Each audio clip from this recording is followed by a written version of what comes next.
তো সবার প্রথম আমরা নিয়ে নিচ্ছি কড়াই।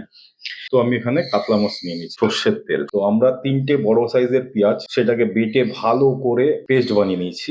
আদা বাটা আমরা 2 চামচ আদা বাটা দিয়ে দেবো। 3টে বড় বড় টমেটো দিয়ে দেবো। পর আমি মশলার মধ্যে সবার প্রথম দেবো হলুদ, 2 চামচ হলুদ, লাল লঙ্কার গুঁড়ো যেটা হচ্ছে ঝালের জন্য, আর কাশ্মীরি লাল লঙ্কার গুঁড়ো। এর মধ্যে দেবো কাঁচা লঙ্কা, আপনাদের ঝাল অনুসারে নিতে পারে। এইবার আমি মশলাটাকে ভালো করে হাতে মাখাবো। নুন স্বাদ অনুসারে দেবেন। যখন ভালো করে আমরা ম্যারিনেট করে নিয়েছি, গ্যাসটা জ্বালিয়ে দিয়েছি, একদম ফুল হিটে আমরা এটাকে বসিয়ে দেবো। যখন এটা ফোটা স্টার্ট হবে তখন এপিট ওপিট করে শুধু মাছগুলো চেঞ্জ করে দেবেন। আর আপনি ফুল বয়েলে ফোটা স্টার্ট হবে তখন আপনি এটা ঢাকা দিয়ে মিডিয়াম আঁচেও রাখতে পারেন। জল হালকা হালকা ছাড়া শুরু হয়েছে, খুব সুন্দর কালার আসে, টেস্টও খুব সুন্দর হয়। আপনারা বাড়িতে ট্রাই করে দেখবেন।